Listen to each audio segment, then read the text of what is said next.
This is an intro. Intro. Hustle and Flowchart with your boy, My boy, Matt Wolf and Joe Fair. hey. What's up, everybody? Welcome back to the Hustle and Flowchart podcast. My name is Matt Wolf. I am here with my co-host and business partner, Joe Fear.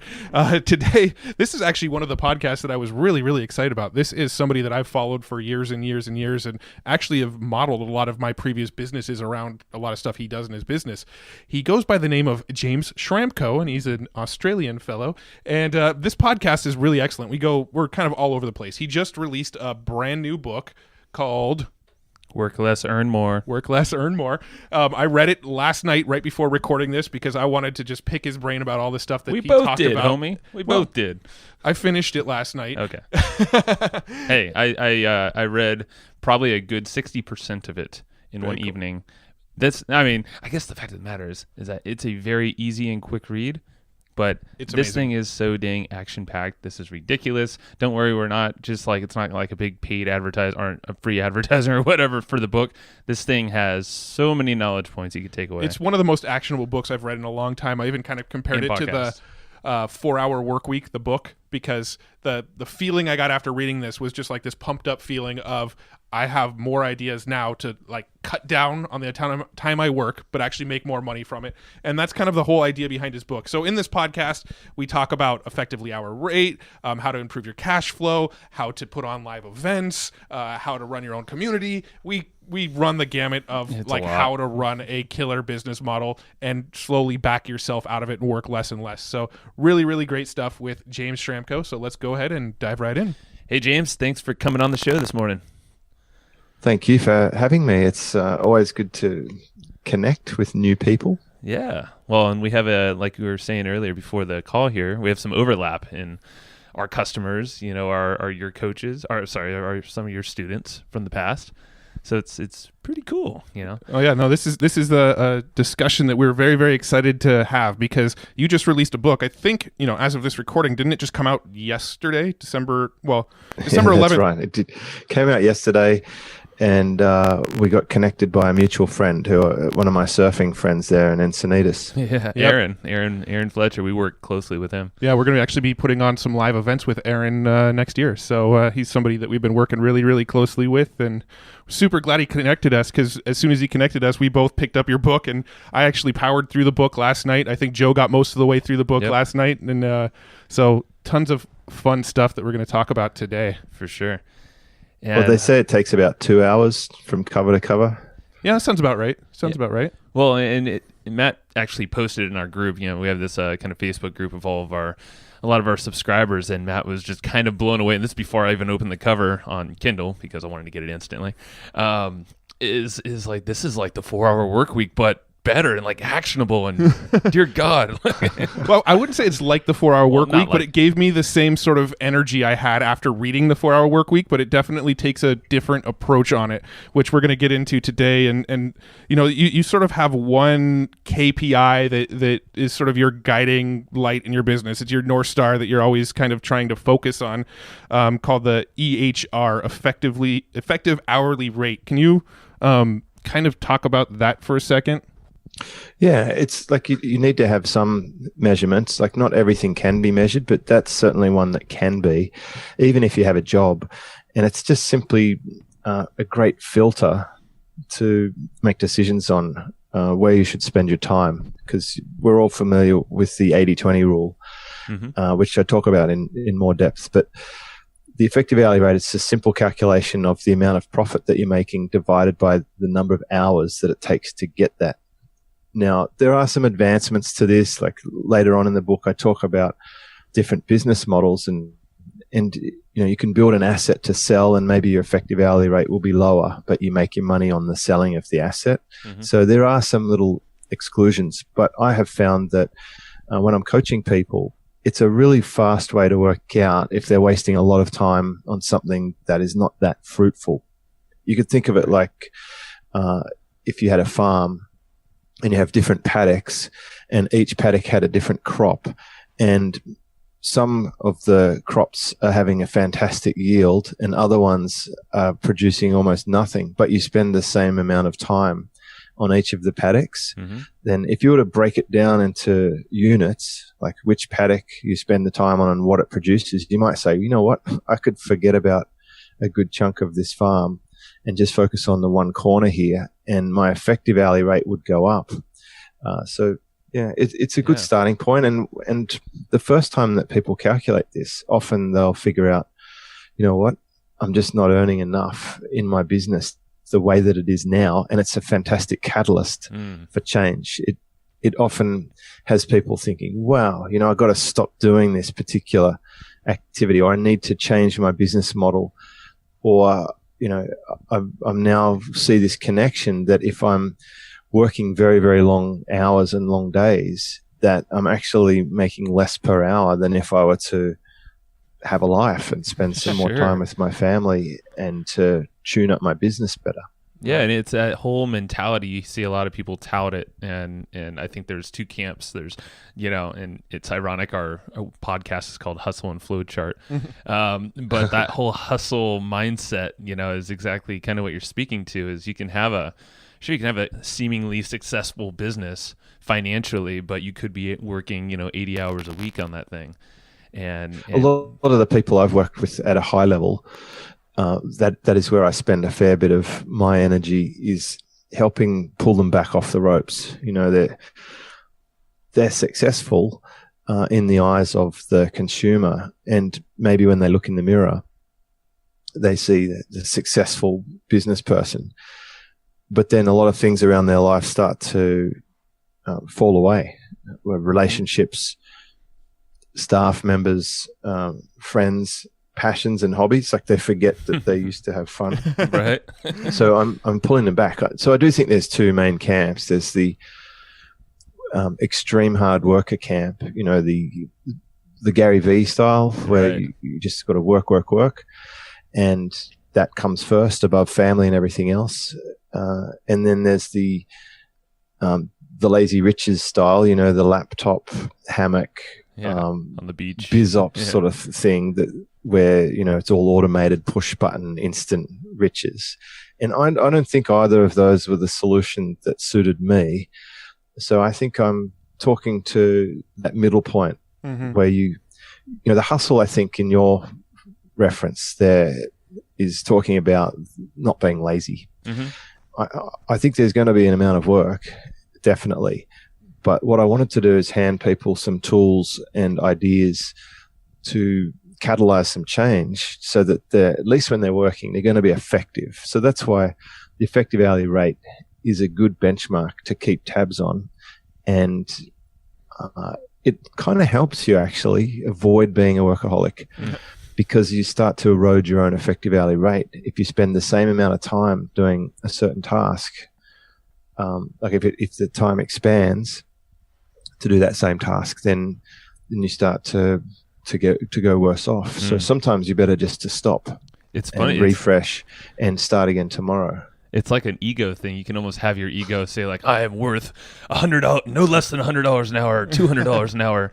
And then you start doing this monotonous thing that you probably should outsource. And then it drops to $75 an hour. You're like, Let's shit. use this like a super simple example. I remember this very early on.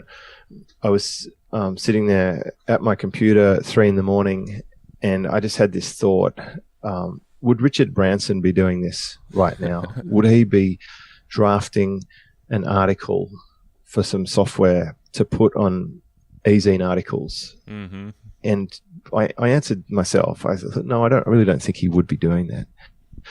So I made a little post-it note and put it on my computer. Would Richard Branson be doing this? And then I read later that one of the keys to his success is that he does virtually nothing in his businesses. Like, you have to hire people, and you have to have everyone else doing all the other activities, and then you can have your time spent on those higher level things. So it really helps you steer towards the activities where you have that real skill set and the things that you enjoy more and are perhaps the best in the world at compared to other things. And let's face it, there's a lot of fantastic talent out there to go and get access to for the things that we probably spent time on early in our business that we definitely shouldn't be. Things for me like building my website, or queuing up an email broadcast, or doing bookkeeping. These are activities I used to do, but I definitely shouldn't do, because not only is there a fantastic pool of talent out there to do it, they actually do it better than I can do it. Sure. Yeah. And it's not a high value activity. Yeah. Joe gave me a funny look because I still do my own bookkeeping. And I literally just got him to, I was like, you need to hire her in 2018. I'm still the guy that gets in and updates the plugins inside of our WordPress installs and things like that. So, you're sort of... it does say nerd or something on your website in your profile. Yeah, I think it does, actually. But I think I sort of got ahead of myself with this podcast because I actually want to sort of get a little bit of your backstory and how you got to where you are today. Because from what I understand, your business is sort of built around how often can I surf? And, the business is built around this surfing one schedule. Step back from that. It's like my life Right. revolves around, can I, what's the best time of this day? Should I be surfing?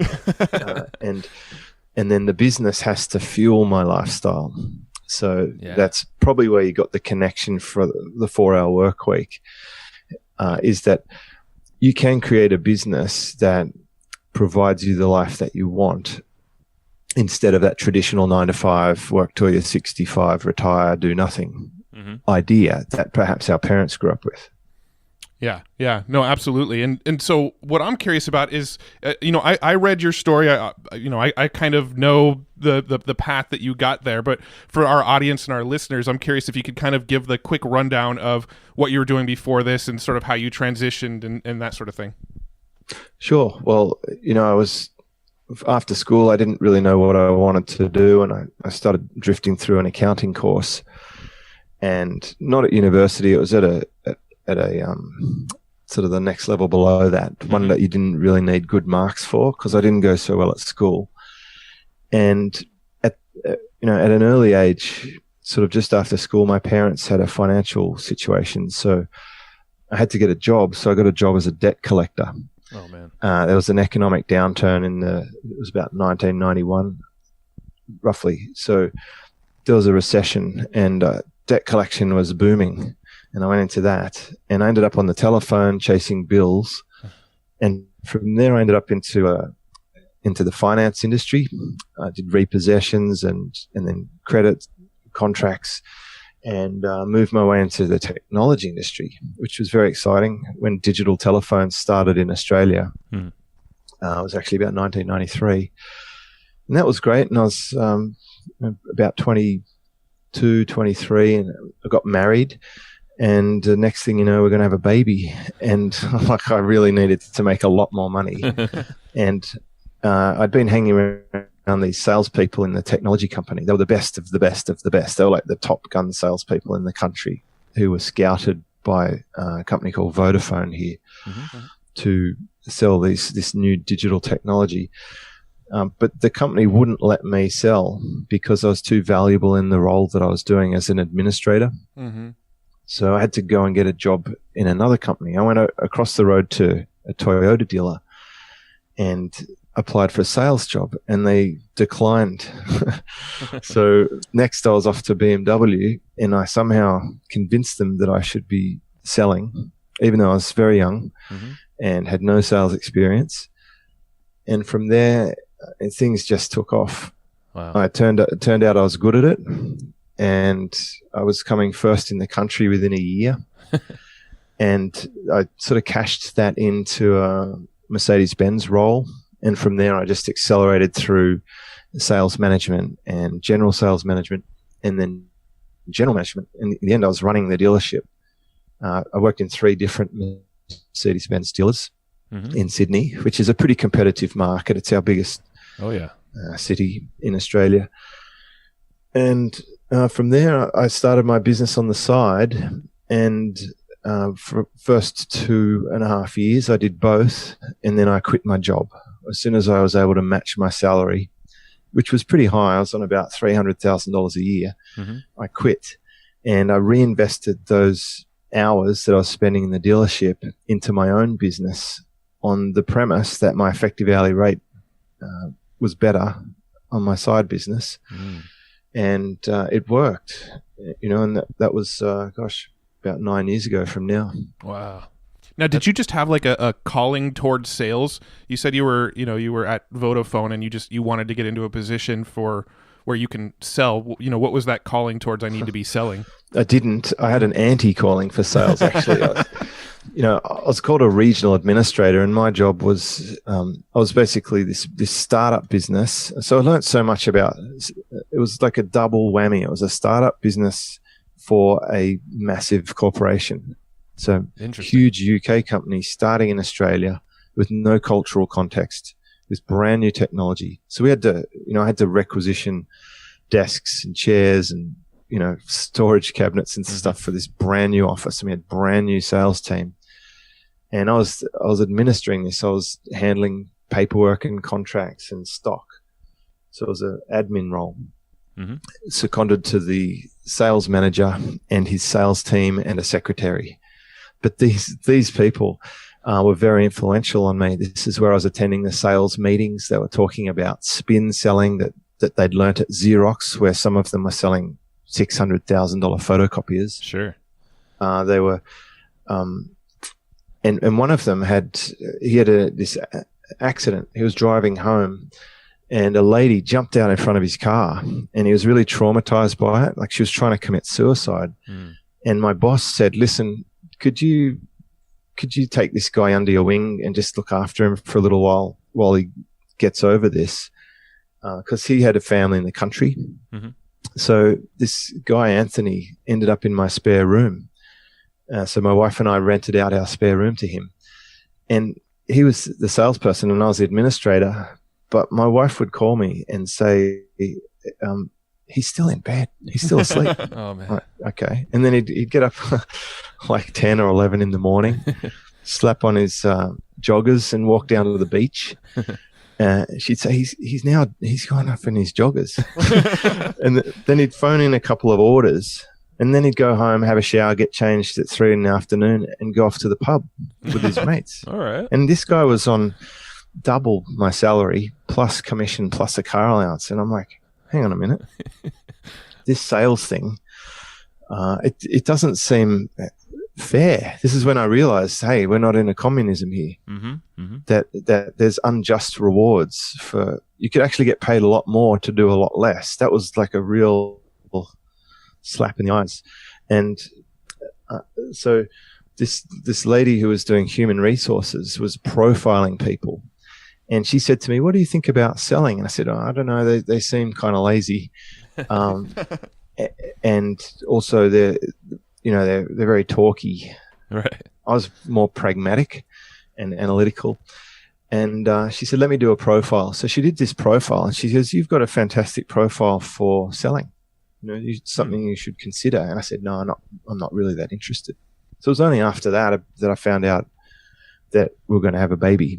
And then I'm like, "Oh yes, that sales thing, I'm ready." They said, "Well, we don't really have a position for you so there's only 2 people in the whole company who could do the job. And there was me and there was this other lady, and unfortunately the other lady passed away.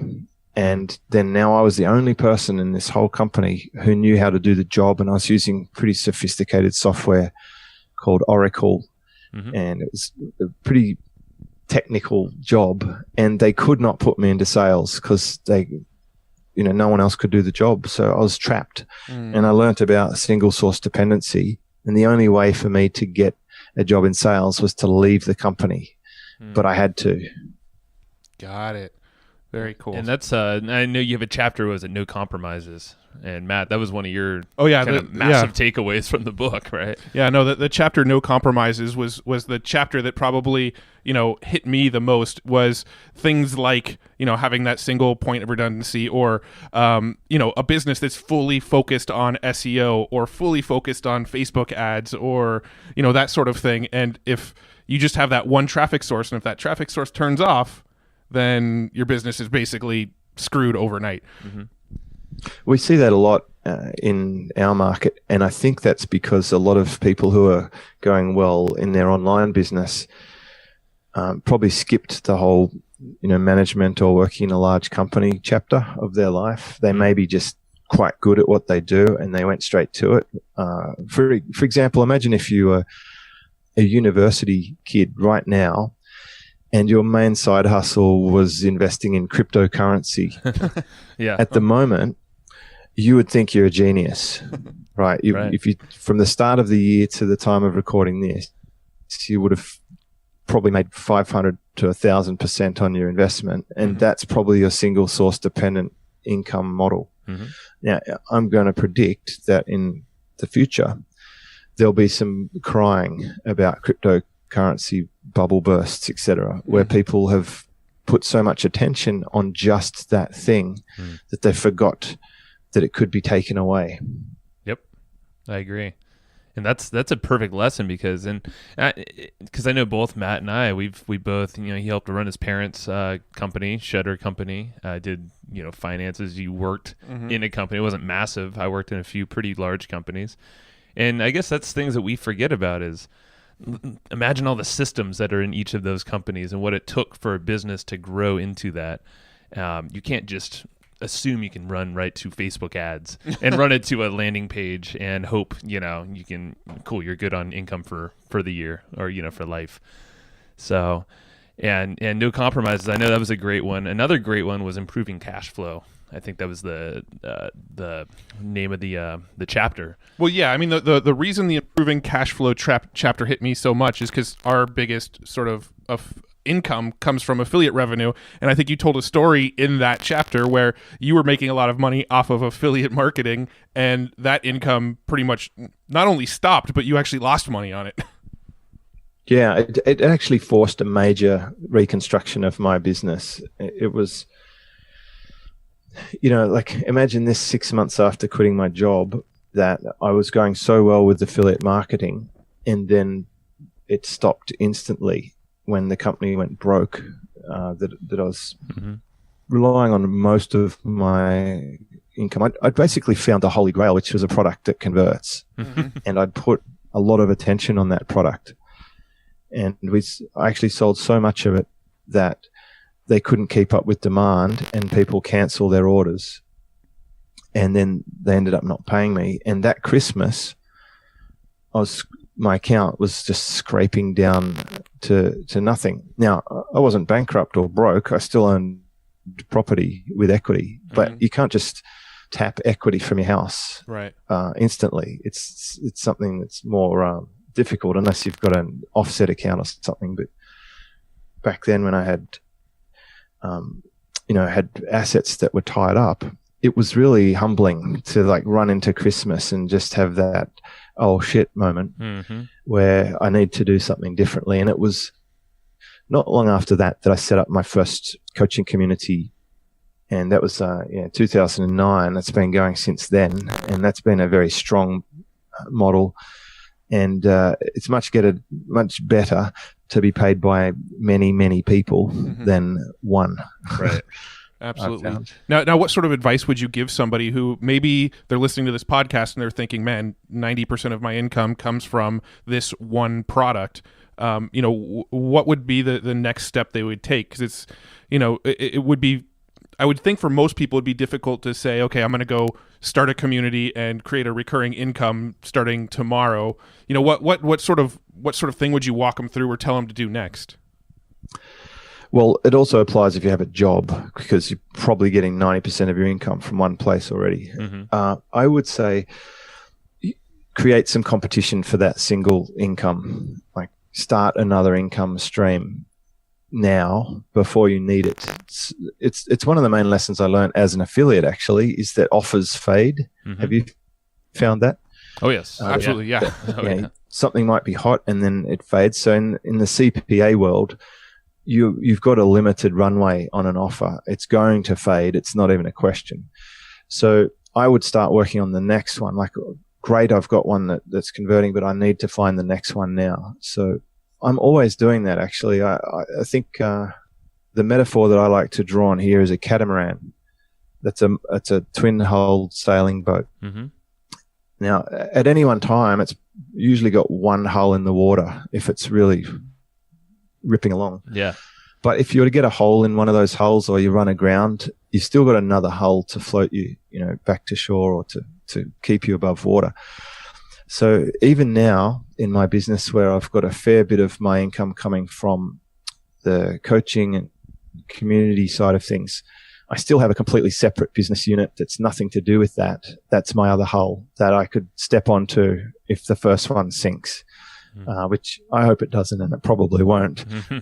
But I would always have two things happening at any one time as my minimum backup. But ideally, you want to get the amount of that any one customer's paying you under 30%.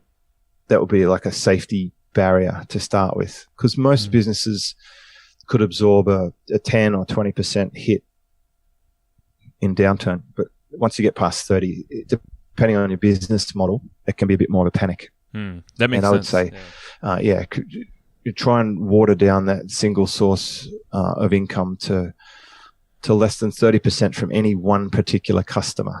Right. Or any one product. And that's wise. And I know you're a big fan of, and we are as well, but recurring products. So maybe explain a little bit of what your mindset is when it comes to recurring revenue. And I'm sure you can also diversify that as well. Yeah, well, recurring revenue gives you stability, and it gives you predictable income, so you can know what your costs are going to be. So, I know that I can pay my team's wages full time for years to come, just based on my recurring income. It also is good for customers. I've found that you've got that predictable income, so you can allow for your costs coming through in the future because you've got revenue coming through in the future. I think it's less work to deal with existing customers over and over again than to keep finding new ones, which is like when most people are consumed with getting leads and driving traffic. And that really is of the several places that you can work on your business. That's not the most effective one. I think the working on reducing churn and increasing that retention is a better place to focus your energy. And it also means that you're building good reputation because you're supplying a continuing service. So that means that you're working on doing good product and you're helping people with solutions, not just one time, but ongoing. So I think it's creating great value. So it's just a winning business model. It's just easier, more leveraged, and safer.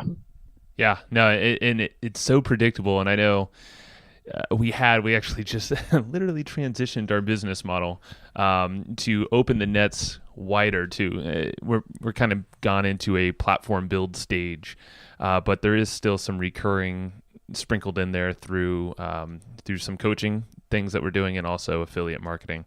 So it's kind of nice that you can still get that if you don't even have your own products. Affiliate as a recurring is fantastic, and that's one of the big changes that I made, because when I started out, I was selling a one-time product as an affiliate, right? And I learnt a lot, but the main thing I learnt was that it's so much easier to sell a recurring affiliate income, and I still get checks now from companies that I was promoting my first year or two. I still get that AWeber check every single month. Yep. And it's been a long time since I moved on from that platform. That's good. No, that's the same with me. I get an AWeber check every month, and I haven't promoted AWeber in probably 10 years. That's awesome. Now, out of curiosity, can you kind of give us a rundown of your business? Because I know there's a lot of elements. You've got coaching, affiliate marketing, you put on live events, you've got masterminds. Can you sort of draw that picture for us a little bit? Well, it definitely have the least moving parts at any stage in the last decade. I have two coaching platforms. I've got an affordable one for the masses, and I've got a more exclusive one where I have pretty high level clients there. So that's Super Fast Business and Silver Circle. And on the side of that, of course, all my customers have needs. So affiliate recommendations is pretty strong for me. I've got that audience. And then to the side of that, I just, even above my highest level program is where I do some kind of a partnership thing on a royalty agreement where I take a percentage of revenue as my fee to help them grow the business. And that's a long-term thing. It's kind of like being a silent partner without all the paperwork constraints of shareholding and directorship.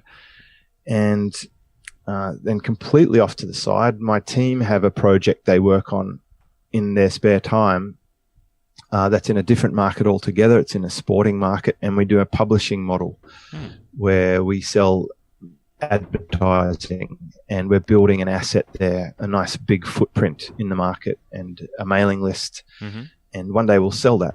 Got it.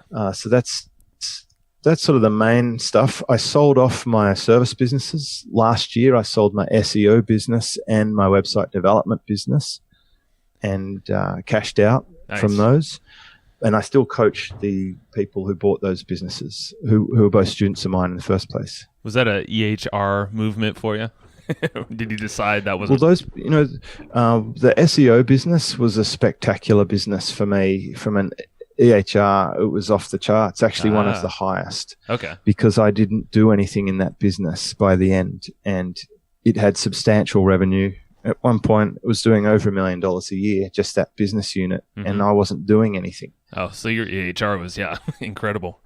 It was thousands per hour. And it was just the right time to sell that because of one of the things we've already discussed. Yep. 2010, I think, I went to Dubai and spoke there, and one of the people in the audience had just been fired from a photographic studio, and he wanted to do his own business. And I suggested he sell services to local businesses in Dubai, which is a real emerging market. And he was so good at it that he built his business up very quickly. And by last year, he was ordering about 60% of our supply. He was the number one biggest customer of my business.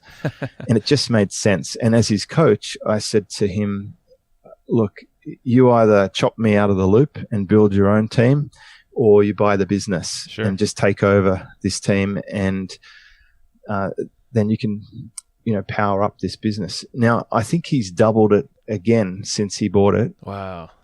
And he's using almost all the supply for his own business, which is selling to very high-end enterprise customers in that market. So it was just a great success story. He's one of the most successful students that I've had. And I've got a few good success stories like that now.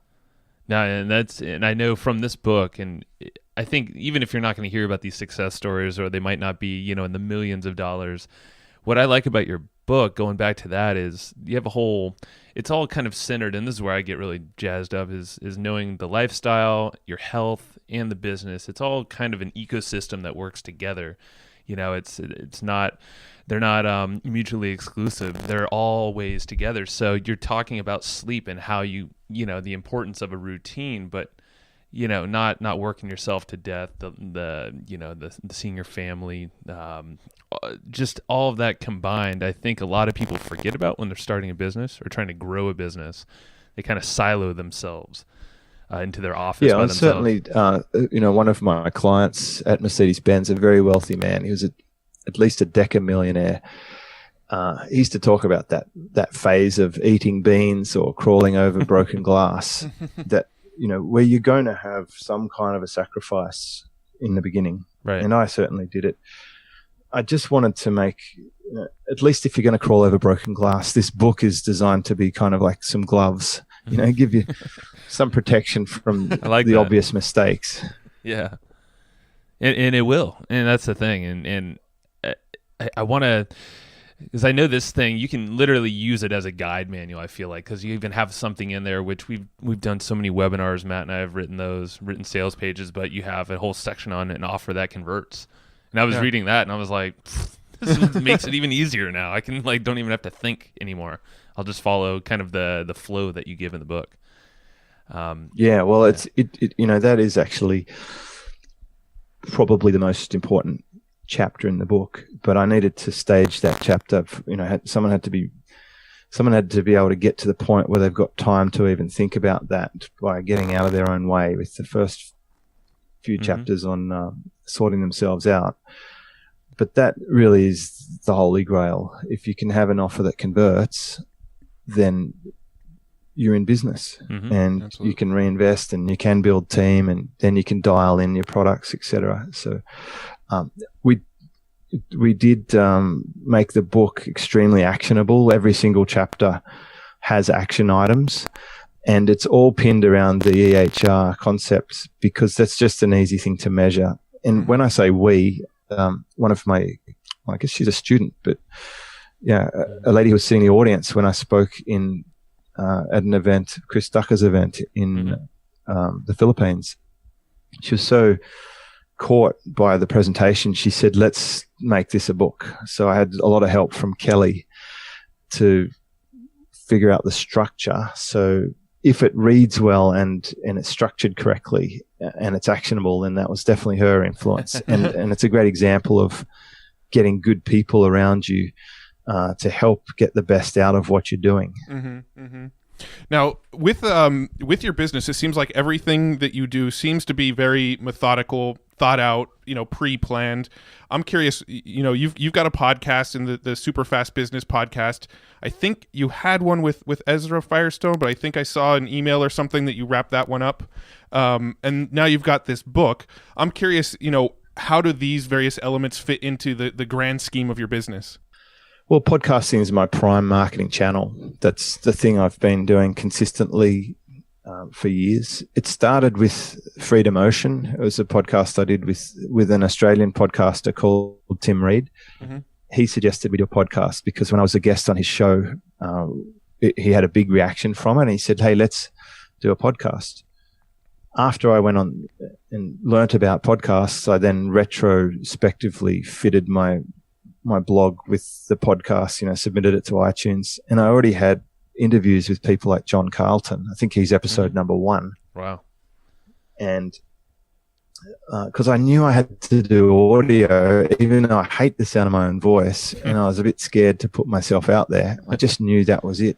But since I don't like typing, and I'm not a writer per se, talking makes sense. I used to sell for a living. Yeah. I've done a lot of talking in my lifetime, and I enjoy that medium. So it's just something I've been able to do that's very leveraged. I like the idea that I could talk for 25 minutes or an hour, that could be listened to 2, 3, 5, 8,000 times, is just phenomenal leverage. And it's easy for me to have a team surrounding me to just take that raw material and do all the magic with it, make it go on the website and send out an email to our customers. So it's been a great platform, and it's been a good learning experience. The podcast that I did with Ezra, when he came on board as a student, he wasn't yet making $1 million a year. And he, I just saw something in him. I just recognized this guy's got some magic, and I invited him to do the podcast. And over time, his business is now, I think, somewhere around $30 million a year.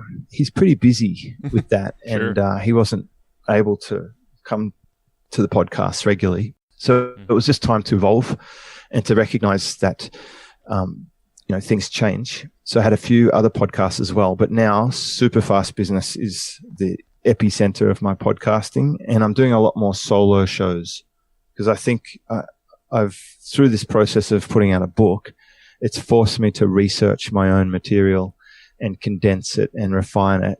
And I think I've got a lot of things to say now that I've been sitting on for a while. And I'm in a position of time resource, and I'm having good thoughts. All this surfing's helping me think about things. And I want to put those ideas out there, and I'm ready to crank things up a little bit, but not in a workaholic way. Yeah. Got it. So the podcast is actually, when it comes to content marketing, the podcast is the content element for your business, basically. Absolutely. It's the test drive. It's the demonstration. It's a great medium that people can consume whatever they're doing. And it also conveys tone and intention and trust. People can hear you and learn a lot about you just from the words that you use and the way that you're using them. So I think it's a personal medium, and I think it's easier to. It's actually quite easy to put together a podcast. It's just a fantastic medium, and I've enjoyed that the most. And so that's the core of what we do. And if we happen to do a video, then we'll put the video up. But mostly all of our written stuff, even the book, most of it came from an audio format. That makes a lot of sense, because what we do is we transcribe a lot of this stuff. They turn into maybe a freebie opt-in offer on that episode. It could be a bribe for something else to grow our email list, or a webinar. Like we did one last week and transcribed that. That's going to just be, a series of posts. So it all kind of started with audio, and then obviously an outline to work with. So it's amazing. Yeah, and we're on board 100% with you on that one. So yeah, and every single post of ours has a custom opt-in for that episode, and it's worth doing. That's exactly what we're pretty much transitioning every episode to be. Yeah, we're just trying to build the systems, put those systems in place to make sure that happens consistently, because we don't have quite the massive team yet. I think we've got a team of 4 total. Right. Well, that's what we have now. We've got a team of 5. Okay. Runs my whole empire, with a few subcontractors here and there for high-end specialty things like design and with this book, we've just started to do some Facebook ads, but we haven't really needed to do much paid advertising. But wow. Yeah, we have a very small team now, but at one stage we were around 65. But with the sale of the service businesses, I basically bundled up the teams for those businesses and moved them across, which was great. Yeah, that's amazing. Now I want to touch on your live events, and just kind of I want to hear from you what those events are, how they fit into your business. This is something that I want to know about, because we're starting to do more of that ourselves. Yeah, well, I might have forgotten to mention those in the other products, but there's 2 main types of live events that I've been doing. One is the annual event for Superfast Business, and we typically get 200 to 250 people to those events, usually in Manly, where I live, because it's a resort / beachy, surfy type thing, and my members resonate with that. So they get to live the same way that I live when they come and visit. They're out there walking along the Esplanade, and I really curate great people to speak at that event. I've had Ryan Levesque came to this year's event, and Tom Breeze, who's a top YouTube advertiser.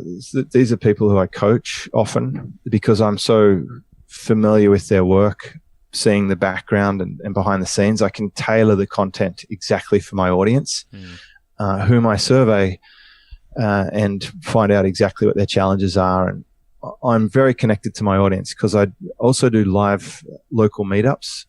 For example, tonight I'm going to the Sydney meetup for my community. Oh, awesome. So nice. That's another kind of event which you definitely should consider if you're building any kind of movement or community. So I will go to Sydney, Melbourne, Brisbane, and then when I'm in London, we have a London meetup, and I've had meetups in Thailand, Dubai, the USA. So those ones are free for members, organized by members. The big live event I charge for somewhere between $600 to $2,000, depending on when someone buys a ticket. And we deliver amazing content.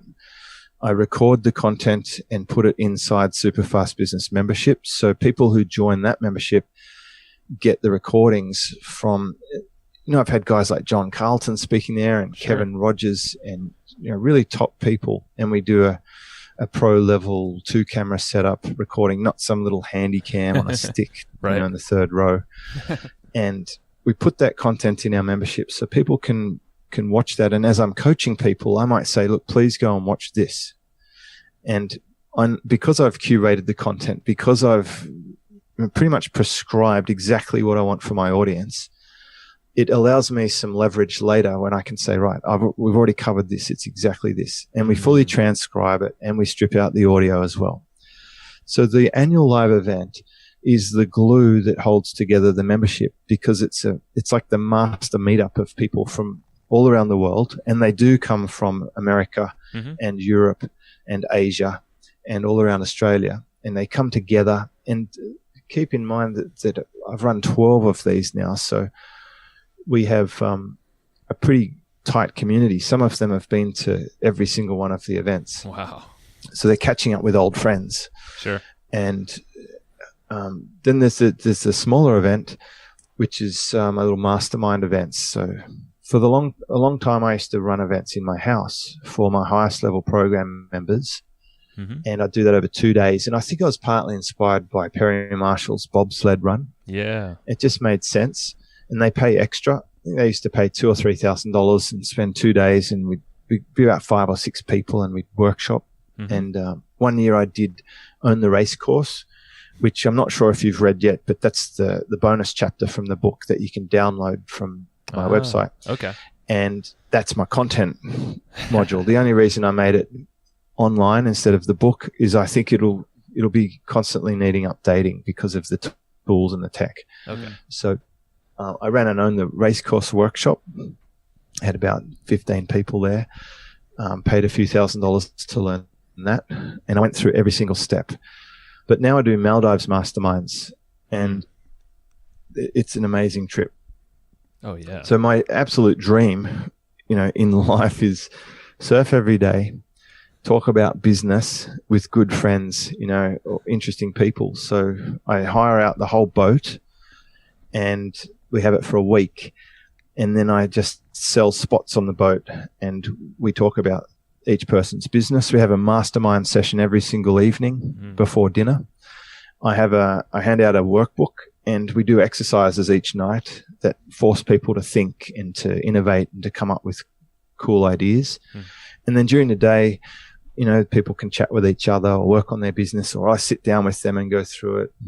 I surf every day. Some people scuba dive, other people sunbake or just read. And that has been a wildly successful trip because I'm doing what I love. It doesn't cost me anything, make a small profit. Sure. And the people come away transformed.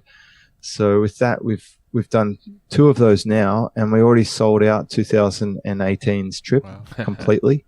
And we've got a waiting list for 2019. And this is really the direction that I'm moving to is tailored events that tick all the boxes for me.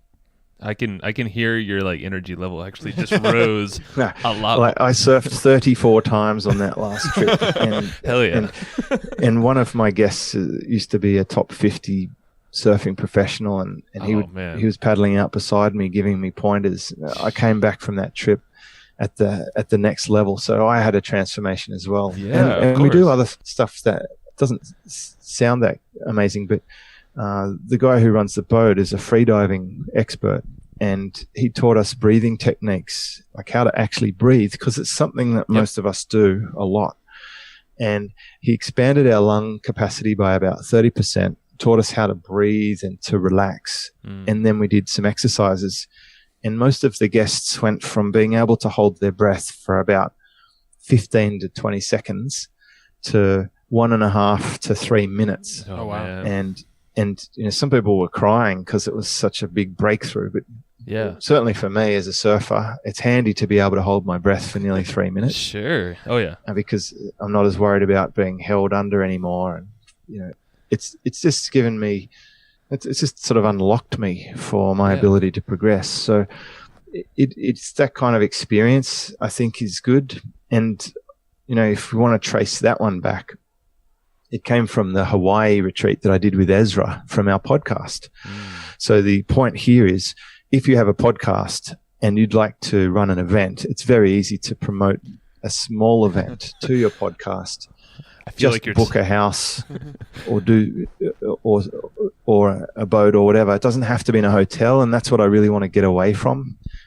I hate dealing with the hotel for my annual event. They're so difficult and demanding, and it's like they have never heard of Airbnb. Right. And they force you to lock down rooms, and they want me to become a hotel and to take all the risk and to cover any 70 rooms a night or something. And my audience is so savvy; they're like Airbnb all over the place. It's always a huge hassle. Yeah. I imagine most people would prefer that experiential sort of event anyway. Like, it's way better. The way you describe it, I'm just like, man, I'd so much rather do that than sit in a hotel room all day. I'm getting me too. Or a conference room all day. The last thing I would like to do is head over to Las Vegas and be locked into a hotel room. No. Doing the old, typical 3-time-a-year mastermind, blah, blah, blah. Like, I've moved a long way away from that. It's helped my business a lot too. Yeah. Well, we want to be respectful of your time. I know you've got to go take your kids to school here. So we do have a couple wrap-up questions that we like to ask everybody. But first of all, everybody needs to go get the book, Work Less, Make More by James Schramko. You can find it on Amazon. But are there any other books that you find yourself recommending a lot to people? Well, I've got a lot of books. So my next question is usually, what do they want to learn? Because, I like to put in that segmentation quiz. I'm like you. I read a ton of books, and Joe thinks I'm crazy because I read almost a book a day. I love it because I'm getting the Cliff Notes version of all this. I probably read 15 books a month, so I'm with you on that. When it comes to, let's just say that the type of stuff we're talking about, like increasing conversions, recurring income, a lot of the stuff that you like to talk about that you recommend business owners do, are there any books in that sort of vein that you like to recommend a lot? Probably in that sort of vein, and then you'd look up someone like Vern Harnish. Like his books are good for that. Was that Scaling Up? Yeah, or Rockefeller Habits was a good book too. That was a good one. Yeah. So I haven't read either of those, so those I'll are check solid. those out. Yeah, you'll enjoy them. Good idea. And cool. So we already dropped the name of your book, Work Less, Make More, on Amazon, or I'm sure you can get it on your website. No, just Amazon. Where else do I'll let them do the work. Amazon. I did like your style. I worked it out. This my publisher helper Kelly. She said, "Okay, now you got to order books." And I said, "Where are they going to be stored?" She goes, "At your place." I said, "Who's putting them in envelopes and sending them out?" And she said, "You." I said, "No, it's not going to happen."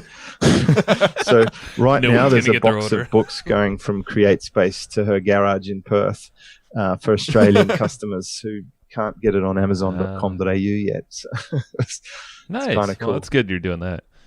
Cool, man. Well, where else do you want to send people to? After listening to this episode, your website is jamesschramko.com and superfastbusiness.com. Right? Yeah, that'd be enough. Let's not overwhelm people. Cool. Thank you. It's very generous, by the way. Of course. Awesome, James. Well, I think that let's wrap it up. You can go boogie out and go get some surfing in too. I sure will. Second surf. School run and then and surf. We're all good. School's almost finished too. This is the last week, so it'll be uninterrupted surf sessions from now on. Awesome. Well, I want to get out to one of your events, so we'll probably have to get on that waiting list. Yeah, please do, because I think you're the exact kind of people who would get a lot from an event like this, and huge compliments about your website too. I've looked through it before this call, and it's fantastic content. And then I read that you do content marketing, and I wasn't surprised then. Yeah. Oh yeah, and it's just going to grow more and more with this new model change that we're going under right now. So appreciate that so much. Well, man. I hope we can stay in touch. Yeah, we will. Absolutely, definitely. All right. And thanks again, man. Thank you. All right. Hey, thank you for listening to this podcast. Now, if you want to learn more and hear from us every single month, which a lot of people do, it's pretty fun. We actually write this thing called the Evergreen Profits Letter, and that is a printed newsletter that we actually send to hundreds of people every single month to your doorstep. So you actually get it in the mail. You can read this sucker. You can highlight it. You can dog ear. You can scratch some stuff out if you don't like that one. You say, no, Joe and Matt, that's not cool for me. But you can take a lot of different strategies, about 15 or so from every single issue, and it's really cool. So basically, these are actionable strategies that you can use in your business right away to test out and pretty much build on what you already have going on. So check it out. It's at www.egpletter.com. It's pretty amazing. And yeah, you should go check it out to see what it's all about. Boom.